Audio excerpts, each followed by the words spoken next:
3 டேஸ்க்கு முன்னாடி நடந்த காமிக் கான் ஈவெண்ட்ல நிறைய ஹாரர் மூவிஸ் பத்தின அனௌன்ஸ்மெண்ட்டா கொடுத்திருந்தாங்க. அதுல ஒரு ஹாரர் மூவி தான் ஐஸ்கிரீம் மேன் அப்படின்ற மூவி. இந்த மூவியை டைரக்ட் பண்ணிருக்கிறது டைரக்டர் ஈலாய் ராத். இந்த மூவியோட ரிலீஸ் டேட் என்ன அப்படின்னா 2026, அதாவது இந்த வருஷம் ஆகஸ்ட் 7 ரிலீஸ் ஆக போகுது. ஈலாய் ராத் கூட சேர்ந்து நோவா பெல்சன் அப்படின்ற அவரோட ஃப்ரெண்டு தான் இந்த மூவிக்கு ஸ்டோரி ரைட் பண்ணிருக்காரு.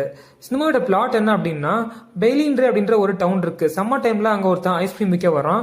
அங்க பக்கத்துல இருக்கக்கூடிய கிரவுண்ட்ல பேஸ்பால் விளையாண்டுருக்க பிளேயர்ஸ், அதை பாக்குற குழந்தைங்களுக்கெல்லாம் அவன் ஐஸ்கிரீம் தரலான்னு சொல்லிட்டு சத்தம் போடுறான். அவன் போடுற சத்தத்தை பார்த்து அந்த குழந்தைங்களும் அந்த பிளேயர்ஸும் ஐஸ்கிரீம் வாங்க வேகமாக போகிறாங்க. அவங்ககிட்ட அதை வாங்கி சாப்பிட்டதுக்கப்புறம் ஃபுல்லாக ஒரு மாதிரி பைத்தியக்காரத்தமாக நடந்துக்க ஆரம்பிக்கிறாங்க. அந்த நகரமே ரத்தம் தெரிக்கிற அளவுக்கு ரணகலமாக மாறுது. ஒருத்தவங்க கோர விதத்தில் தாக்கிக்கிறாங்க. ஆரி மில்லர் அப்படின்ற ஒரு ஆக்டர் தான் ஐஸ்கிரீம் மேன் அப்படின்ற டைட்டிலர் கேரக்டர்ல நடிச்சிருக்காரு. இந்த மூவிக்கு மியூசிக் போட்டிருக்கிறது ஸ்னூப் டாக். அதுக்கப்புறம் அவரோட சேர்ந்து பிராண்டன் ராபர்ட்ஸ் அப்படின்ற 2 பேரும் தான் இந்த மூவிக்கு மியூசிக் கம்போஸ் பண்ணிருக்காங்க.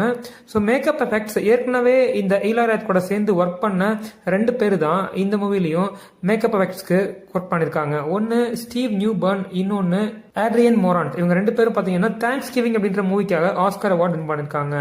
ஸோ இது 1995ல ஐஸ்கிரீம் மேன்ற நேம்ல இன்னொரு மூவி வந்துச்சு. அந்த மூவியோட ரீபூட்டோ ரீமேக்கோ கிடையாது. அதே மாதிரி இதே நேம்ல நாவல் ஒன்று காமிக் ஒன்று ரிலீஸ் ஆயிருக்கு. அதுல இருந்து எடுக்கப்பட்ட ஸ்டோரியோ அடாப்டேஷனோ கிடையவே கிடையாது. இது ஒரு ஒரிஜினல் மூவி, இதோட ஓன் ஸ்டோரி அப்படின்ற மாதிரி டைரக்டர் ஈலாய் ராத் சொல்லியிருக்காரு. இந்த மூவியை ரெடி பண்றதுக்கு ஒரு 2 டெக்கேட்ஸ் உழைச்சிருக்காருன்ற மாதிரியும் சொல்லியிருக்காரு. இந்த ட்ரெய்லர் எந்த அளவுக்கு ஹாரிஃபிக்கா இருந்துச்சு அப்படின்றத ஒரு சில சீன்ஸ் நம்மளால பார்க்க முடிஞ்சிச்சு. ஃபார் எக்ஸாம்பிள், ஒரு பொண்ணு அவனோட அம்மா மேல ஹேக்ஸாவை கையில வச்சுட்டு நிக்கிற மாதிரியான ஒரு சீன். அதுக்கப்புறம் நடந்து வரும்போது ஒரு குழந்தை திடீர்னு பாக்கெட்ல இருந்து கத்தி எடுக்கிற மாதிரி ஒரு சீன். அதுக்கப்புறம் ஒரு பாய் பாத்தீங்க அப்படின்னா ஒரு டீனேஜ் பொண்ணு மேல நின்றுட்டு அவளை கொடரையில வெட்டுற மாதிரியான ஒரு சீன். அதுக்கப்புறம் கீழே படுத்துக்கிட்டு ரத்தத்துல படுத்துக்கிட்டு ஒரு பொண்ணு விளையாடுற மாதிரி. இதெல்லாம் இந்த 30 செகண்ட் ட்ரெய்லர் நம்மளால பார்க்க முடிஞ்சிச்சு. ரீசெண்டா கொடுத்த இன்டர்வியூல இந்த மூவியோட டைரக்டர் ஈலாய் ராத் என்ன சொல்லியிருக்காரு அப்படின்னா, நான் எடுத்த மூவிலேயே ரொம்ப இன்சேன் மூவியா இந்த ஐஸ்கிரீம் மேன் மூவி தான் இருக்க போகுது அப்படின்றத சொல்லியிருக்காரு. ஏற்ற ஹைப்புக்கும் எக்ஸ்பெக்டேஷனுக்கும் ஈடுகட்டும்